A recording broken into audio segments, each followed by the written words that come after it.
আপনারা চাইবেন বেশি বেশি কোরআন তেলাওয়াত করার জন্য, বেশি বেশি নামাজ পড়েন, তাহাজ্জুদের নামাজ, নফল নামাজ। ইফতারের সময় যে ইফতার করব, আজকে আমার একটা মামা আমাকে ইফতারের দাওয়াত দিয়েছে, আজকে আমরা সেখানে দাওয়াত দিব। বিশ্ব গুরুত্বপূর্ণ একটি বিষয় আপনাদেরকে বলে রাখি, সেটি হলো রাসূলুল্লাহ সাল্লাল্লাহু আলাইহি সাল্লাম হাদিস দ্বারা বর্ণিত। আর কোরআনের মধ্যে এমন একটি রাতের ব্যাপারে আল্লাহ তাআলা বলে দিয়েছেন যে দিনটা হাজার মাসের চেয়ে উত্তম। তো বন্ধুরা, এই দিনটা তালাশ করার জন্য বলা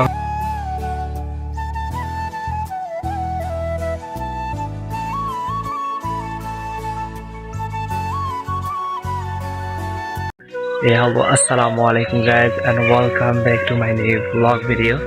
So viewers, আজকের যে vlog ভিডিওটি নিয়ে চলে আসলাম, আজকে হলো মূলত 24 রমাদান। তো আজকের এই রমাদানে এখন বাজে মূলত এখন আসরের টাইম হয়ে গিয়েছে, অলরেডি আজান দিয়ে দিয়েছে। আমি যাচ্ছি মূলত নামাজ পড়ার জন্য, আসরের নামাজ পড়ার জন্য যাচ্ছি। আর আজকের ইফতারের সময় যে ইফতার করব, আজকে আমার একটা মামা আমাকে ইফতারের দাওয়াত দিয়েছে, আজকে আমরা সেখানে দাওয়াত দিব। শুধু আমি না, এলাকার আরো অনেক মানুষ ওইখানে ইফতার করার জন্য আজকে যাবে। সেজন্য চিন্তা করেছি আজকের যে মুহূর্তটা, এই মুহূর্তটা ক্যামেরাতে ধারণ করবো এবং আপনাদের কাছে শেয়ার করব।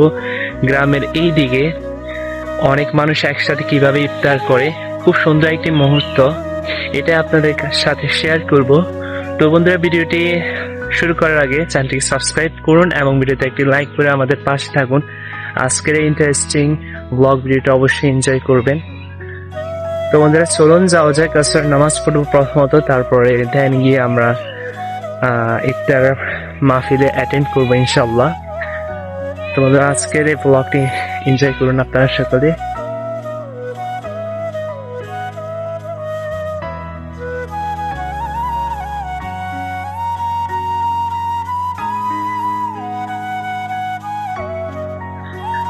সো ভিউয়ার্স, এইমাত্র আসরের নামাজ শেষ করলাম, এখন যাচ্ছি মূলত টিকিট খেলার জন্য। এই রমাদান মাসে একটি সুন্দর একটি মুহূর্ত, এটি হলো টিকিট খেলার মুহূর্ত।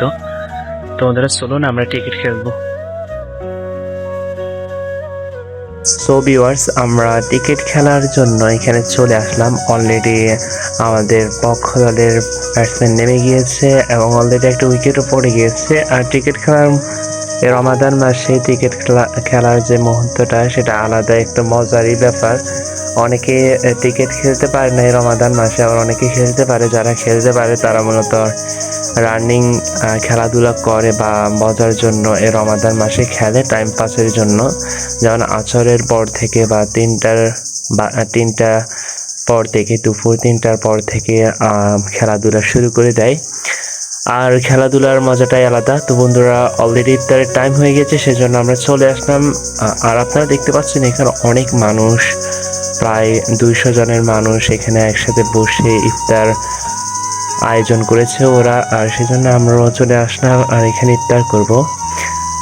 আর ইফতারের যদি আইটেমের কথা বলি, তাহলে তারা খাসির গোস্ত দিয়ে বিরিয়ানি তৈরি করেছে এবং কোকা-কোলা দিয়েছে এবং দই দিয়েছে। আর খাওয়াগুলো অনেক মজার হয়েছে। তো ভিউয়ার্স, দেখা হবে মাগরিবের পর। তো ভিউয়ার্স, এখন অলমোস্ট 7টা বাজে আর আমি আমার মাগরিবের নামাজও শেষ করলাম এবং ইফতারও শেষ করলাম আলহামদুলিল্লাহ। তো বন্ধুরা, আজকের এই ভিডিওটি কেমন লেগেছে তা অবশ্যই কমেন্টে জানাবেন। আরেকটি গুরুত্বপূর্ণ একটি বিষয় আপনাদেরকে বলে রাখি, সেটি হলো রাসূলুল্লাহ সাল্লাল্লাহু আলাইহি সাল্লাম হাদিস দ্বারা বর্ণিত। আর কোরআনের মধ্যে এমন একটি রাতের ব্যাপারে আল্লাহ তাআলা বলে দিয়েছেন যে দিনটা হাজার মাসের চেয়ে উত্তম। তো বন্ধুরা, এই দিনটা তালাশ করার জন্য বলা হয়েছে রাসূলুল্লাহ সাল্লাল্লাহু হাদিস দ্বারা। সেই 10 দিনে বিজত রাতগুলোর মধ্যে সেটা তালাশ করার জন্য বলা হয়েছে। এবং রাসূলুল্লাহ আলাইহিস সাল্লাম একটি হাদিস আমি গতকাল পড়েছিলাম, সেটা হলো রাসূলুল্লাহ আলাইহিস সাল্লাম বলেছেন যে ব্যক্তি একিনের সাথে এ লাইলাতুল কদর রাত পেয়ে এবং একিনের সাথে নামাজ আদায় করলো এবং ইবাদত করলো, আল্লাহ তাআলা তার বিগত জীবনের যত পাপ কাজ আছে আল্লাহ তাআলা তা ক্ষমা করে দিবেন। সুবহানাল্লাহ। এবং এ রাতে আপনারা চাইবেন বেশি বেশি কোরআন তেলাওয়াত করার জন্য, বেশি বেশি নামাজ পড়েন, তাহাজ্জুদের নামাজ, নফল নামাজ। এবং আরেকটি বিষয় জানিয়ে রাখি, সেটা হলো রাসূলুল্লাহ সাল্লাল্লাহু আলাইহি সাল্লাম তিনি বলেছিলেন একটি দোয়া বেশি বেশি পড়ার জন্য এ রাতে। সেই দোয়াটি হলো আল্লাহুম্মা ইন্নাকা আফুউন তুহিব্বুল আফওয়া ফাআফু আন্নি। তো বন্ধুরা, এই দোয়াটি আপনারা বেশি বেশি পাঠ করবেন এবং সুবহানাল্লাহ, আলহামদুলিল্লাহ, লা ইলাহা ইল্লাল্লাহ, আল্লাহু আকবার এগুলো বেশি বেশি পাঠ করবেন। ইনশাআল্লাহ আল্লাহ তাআলা যেন আমাকে সহ এবং আপনাদের সকলকে আল্লাহ তাআলা যেন ক্ষমা করে দেন।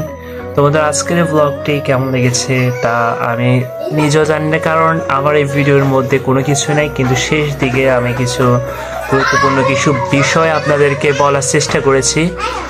তো বন্ধুরা, সকল ভালো থাকবেন। আল্লাহ হাফেজ, আসসালামু আলাইকুম।